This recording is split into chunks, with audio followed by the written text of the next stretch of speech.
দেখিস তোর পেটে এবার গাছ হবে। সত্যি সত্যি পেটের মধ্যে গাছ হবে? হ্যাঁ তো, যদি একটা বীজ খেয়েছিস, এর বেশি খেলে পেটে বাগান হয়ে যাবে।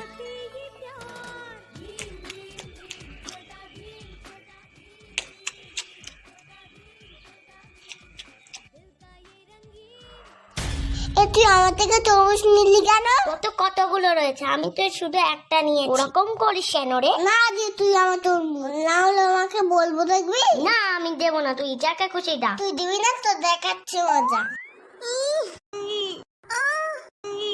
দে আগে দে, তুই আমার তরমুজ দিয়ে দে। আচ্ছা ছাড় ছাড়, আমি দিচ্ছি। উফ, তুই হাতা নাড়িয়ে নি তো। অত ঢং করতে না, তুই দে তাড়াতাড়ি।